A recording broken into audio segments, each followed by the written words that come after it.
হলিউডের জনপ্রিয় গায়িকা কেটি পেরি এবং কানাডার সাবেক প্রধানমন্ত্রী জাস্টিন ট্রুডোর প্রেম এখন ওপেন সিক্রেট। গত কয়েক মাস ধরে তাদের একাধিকবার ঘনিষ্ঠ মুহূর্তে দেখা গেছে। এবার দুজনকে দেখা গেল সমুদ্রের মাঝখানে একটি বিলাসবহুল ইয়টে রোমান্টিক সময় কাটাতে।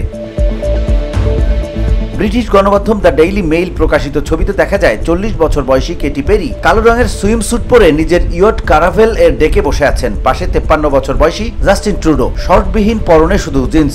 দুজনকে সেখানে গভীর চুম্বনে লিপ্ত অবস্থায় দেখা গেছে। অন্য কয়েকটি ছবিতে ট্রুডোকে দেখা যায় পেরির কোমর জড়িয়ে ধরে আছেন। প্রতিবেদনে বলা হয়, সেপ্টেম্বরের শেষ সপ্তাহে ক্যালিফোর্নিয়ার সান্তা বারবারা উপকূলে এক পর্যটকের ক্যামেরায় মুহূর্তগুলো ধরা পড়ে।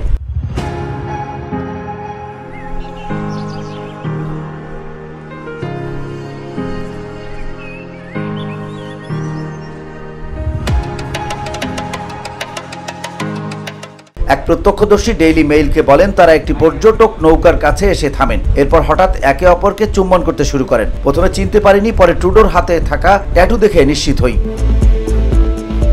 পেরি ও ট্রুডোর সম্পর্কের গুঞ্জন শুরু হয় গত জুলাইয়ে, যখন তাদের মন্ট্রিয়লের এক রেস্তোরাঁয় একসঙ্গে রাতের খাবার খেতে দেখা যায়। এরপর তারা মাউন্ট রয়্যাল পার্কে হেঁটে বেড়াতেও ধরা পড়েন। ট্রুডোকে পরবর্তী সময় কেটি পেরির কানাডায় অনুষ্ঠিত লাইফ টাইমস ট্যুরের কনসার্টেও দেখা যায়। আগস্টে ডেইলি মেইলের এক সূত্র জানিয়েছিল, প্রচার আর মিডিয়ার অতিরিক্ত মনোযোগে নাকি তাদের সম্পর্ক কিছুটা ঠান্ডা হয়ে গেছে। সূত্রের ভাষায় দুজনেই ব্যস্ত মানুষ। জুলাই পর্যন্ত নিয়মিত যোগাযোগ থাকলেও এখন সেটা কমে গেছে। হয়তো সম্পর্কের নতুনত্বটা কিছুটা ম্লান হয়েছে, তবে সাম্প্রতিক ছবিগুলো দেখে বোঝা যায় তাদের সম্পর্ক এখনো অটুট। VOD Bangla news desk.